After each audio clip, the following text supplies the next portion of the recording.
Welcome to Everyday Cooking with Ann. Today we're going to make my version of no-knead bread. There's lots of videos out there in YouTube land about how to make this bread, but this is the easiest bread recipe you will ever make, and it's so amazing.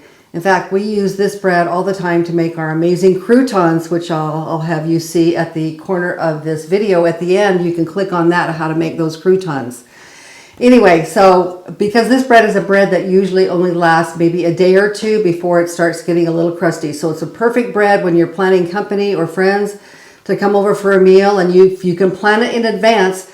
You do need 12 to 18 hours to be able to let this bread ferment on the counter. So if you can plan ahead, you've got amazing bread that will be finished in time for your meal. Okay, let's get started. I'm going to show you all the ingredients in the bread, and it's so simple you won't believe it. Okay, let's get started.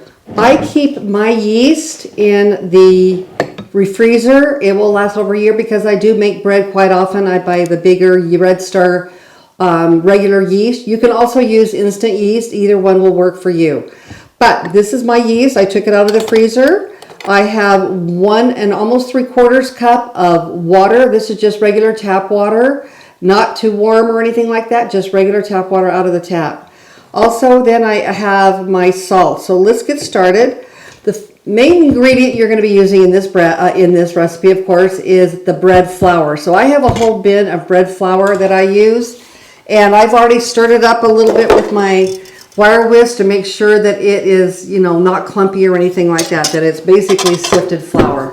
So I'm going to use exactly 3 cups of bread flour into my bowl.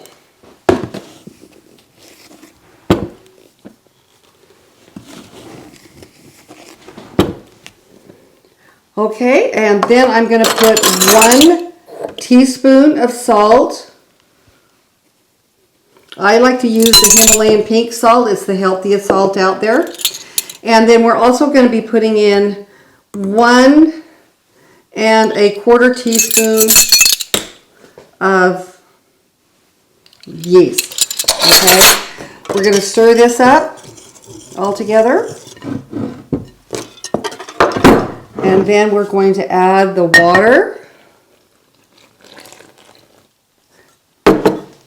and stir. Now this is all there is to it. You don't need to do a lot of stirring and mixing. This is now going to sit on the counter. I'm going to cover this completely with some saran wrap because it needs to be airtight. I'm going to put 2 on here because I want to make sure that it stays tight.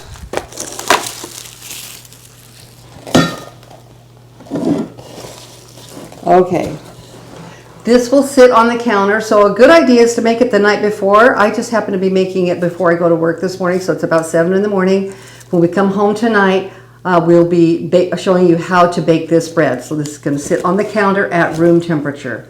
It's about 8 or 9 hours later. Optimum would be 12 hours, but this has been sitting on my counter while I've been at work all day. And now I'm home, and we're going to prepare the dough right now that's been sitting on the counter fermenting. So I'm going to take off my plastic rack, and I'm going to keep that because we're going to use that still in just a couple of minutes. Okay, now I've washed my hands, and I'm going to take this dough and I'm going to scrape it all out here. Meanwhile, I'm going to put some flour on my board. And you don't need to worry about how much it is. This is kind of sticky. I'm going to put this right out on this board. Now this is how simple it is because it is a little sticky, but we're just now going to put a little bit of flour on here and shape it into, punch it down a little. So when you say no knead, it pretty much is no knead, but I am kneading it just a little bit here till it's a nice round ball. Now I'm going to put that, I have another smaller bowl because I want my dough to be shaped into about this kind of shape when I'm finished. So I'm going to go ahead and put this paper in my bowl. Now the reason I'm going to do this is because I'm going to be lifting this out and putting it into a very hot ceramic pot, and so I don't want to lose the shape once this rises a little bit. So this is going to be the second rise. I'm going to top it with my saran wrap here because I don't want it to dry out. So you have a piece of parchment paper here, the dough in a bowl, and the saran wrap, and this is going to raise for the next 2 hours, and then we're going to be ready in about an hour and a half. I will be turning on my oven to 450 degrees. And let me show you my pot I'm going to use. This is my bread pot.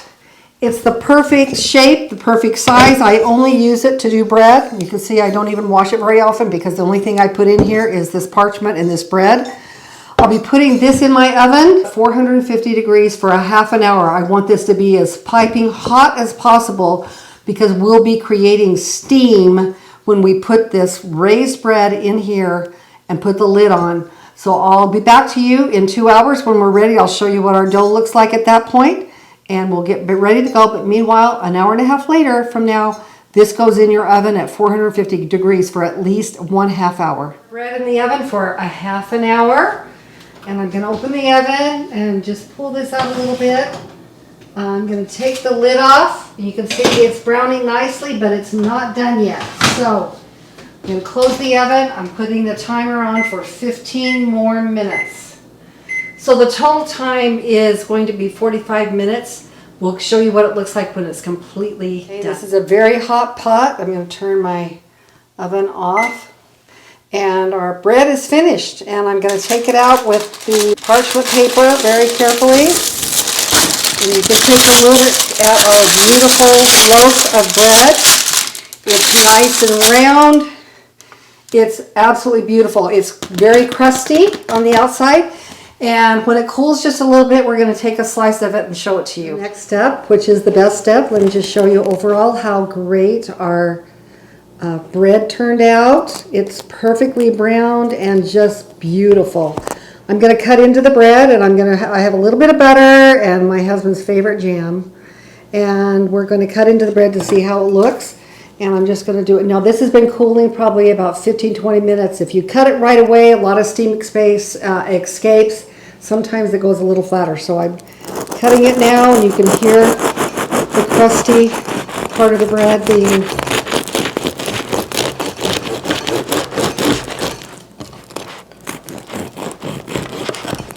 Of course, the crust is the best part, is it not?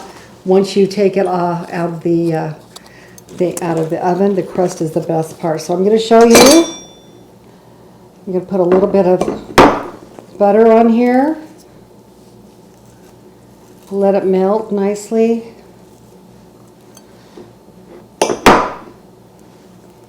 Now this bread works great the next day for croutons. So I want you to look at the clip above me so you can go to the crouton recipe and make great croutons with your leftover bread, if you can find leftover bread. Sometimes it gets eaten very quickly. This is a great thing to serve with soup. I have plenty of soups that would go with it too if you want to check out my soups. And also it makes great sandwiches. It's just a great overall bread, and you saw how easy it is to make this no-knead bread. I'm going to put a little bit of jam on it.